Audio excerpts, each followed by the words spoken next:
Ashley Oliver. She's going to be coming up to do a spoken word piece. Ashley graduated from the University of St. Thomas 2 years ago now. 3? 2 years ago now. And she was a vital part of helping branch between the law school and the members of Brotherhood. So we'd like to invite her up to do her piece right now.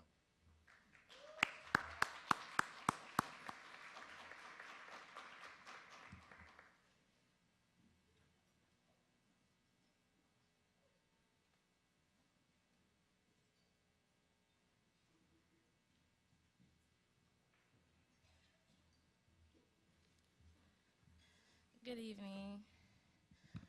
Not to really harp on what Mr. Bill said, but again, Sadiq is probably one of the most amazing people on this planet. If you haven't had the pleasure of meeting him, his family is an amazing family. So please keep them in your thoughts and prayers, and I don't know what to say about that. But I know everyone here tonight has talked about so much about what you all can give to Brotherhood, and I just want to talk a little bit about what Brotherhood has given me and given along so many other people who are volunteers and participants throughout the years. As Jazz said, I was a student of Nakima's in the Community Justice Project 3-4 years ago.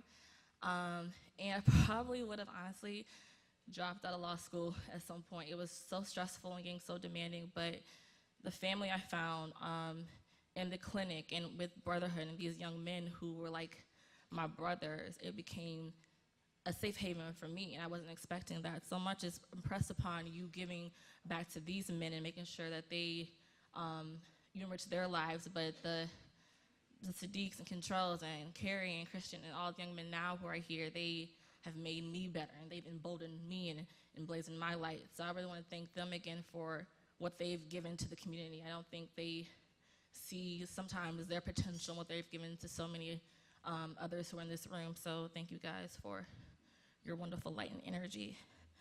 I say all that to say I'm here tonight because I am an attorney, but I am also a reform, I guess, spoken word poet. So it's something I dabble in from time to time.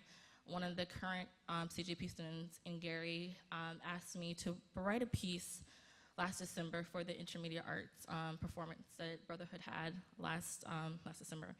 And I said, sure.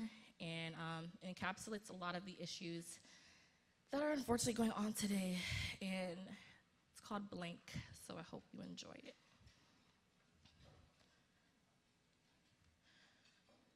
I'm drawing a blank. No, really. I'm drawing a blank. Because my poems are usually penned for particular persons, line by line as sublime lullabies, spilling out travesties and triumphs about isolated individuals as poems are meant to be, but I'm drawing a blank. No, really.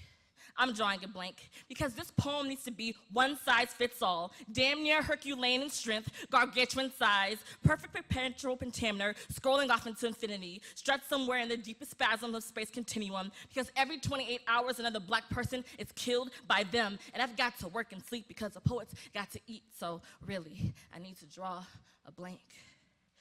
These poems have to be boilerplate language, standard form agreements in society where officers draw guns before drawing conclusions, but not until after drawing white chalk around black bodies. These poems have to be templates to trace, commonly used context carrying no clear delineation, because careless comments from colored men becomes famous last words, dancing off of dying tongues. These poems have to be cliche, purposefully politically correct provisions, all because the brilliance of the black man's beauty blinds the boys in blue and morphs them into fixtures of fear and fright. These poems have to shift, these poems have to change, these poems have to rearrange. So excuse me as I draw some blanks, because the moment that I pose my pen to write down, this poem is for this boy, this poem is for this man, this poem is for him.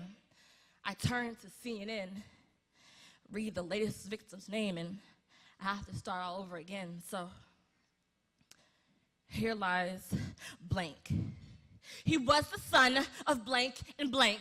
He died of gunshot wounds to his blank. He leaves behind a sister and brother, blank and blank. He aspired to someday be blank and will forever miss his blank. But I don't have the gall or the gumption, the balls of the bravado, the strength of the stamina to give each of you the eulogies that you deserve, the swan song of a life stolen suddenly, the closing chapter of a classic novel that culminated on a cliffhanger, the sweetest soliloquy as the curtains fall. So forgive me, I can't keep up at the rate that they keep initiating black men into your fraternity of the fallen, so I draw blanks. Because when I try to write about Trayvon, born in an usually cold winter of 95, who grew to be tall like the palm trees of Sunshine State, who had his mother's almond eyes and his father's sheepish smiles with dreams of aviation and going up, up, up until he was gunned down and his dreams went blank. My attention had to turn then to Jonathan Farrell, 24, former FAMU football player, someone's fiance, who survived a car crash late one night in Charlotte. Instead of being greeted by Southern hospitality and helping hands of two, he was brandished by 10 fingers and 10 bullets until he closed his eyes for the last time, and the whole scene went blank. And before this poem could be completed, it was Jordan Baker's face that danced across my screen. He happened to don a hoodie one night, and he happened to look like the suspect that he wasn't. But he was killed in a trash-strewn Houston alley with roaches and rats. He leaves behind a 7-year-old son who says the memories of his dad are already fading awake, going blank. And by July and summertime NY, the son said an Eric Garner, gentle guy, giant, grandpa. His asthma had attacked him many times before, but it had an extra serum this time. One of New York's finest compressed his chest until his last words, "I can't breathe," rang out. His wife cried out, "Who will be Santa Claus to my grandbabies this year?" His space at the dinner table will forever remain blank. And then there's John Crawford, 20 miles up the dusty Ohio roads I call home, wrongfully accused of brandishing a gun at customers. The police ran up behind him. He's on the phone, back turned, bullet shots, bullets continue to be shot as his girlfriend and father are on speakerphone listening until the resounding shots stop, until the cacophony ceases and the airwaves go blank. And then there's Tamir Rice, age 12, not even a teenager yet. Not even a crack in his voice yet, not even a hair in his chest yet, but not even old enough to be a viable threat to these officers who we paid to protect. But in a matter of 2 seconds, they fired 2 shots because 2 officers abandoned all protocol and civic responsibility because they're so warped by his mere existence, but they're on paid leave. Carte blanche, point blank.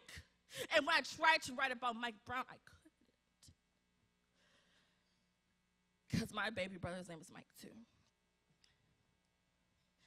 And he has the same round face and curious eyes as you do, Mike. And how quickly he can become you too, Mike, I draw a blank.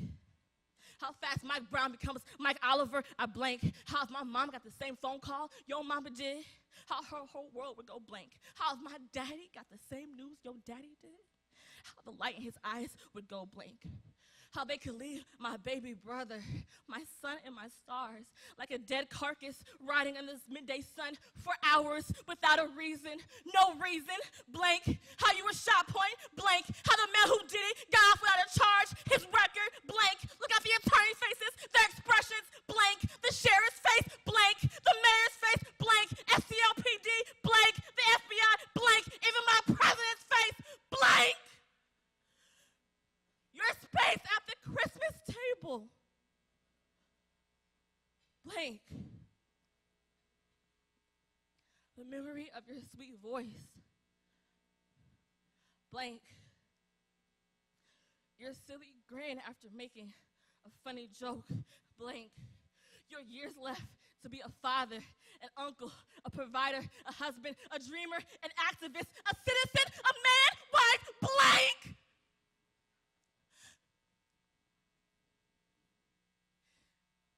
Last time I performed this, I said this. It's off script right now.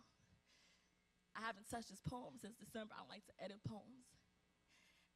And I could think of about 10 names off the top of my head to add to this.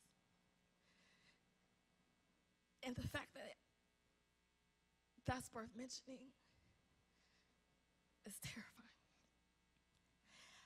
I'm drawing a blank because I have to use this poem again.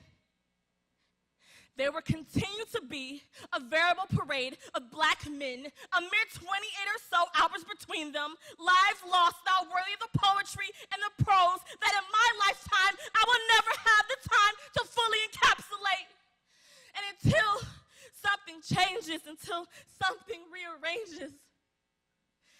another mere day or two,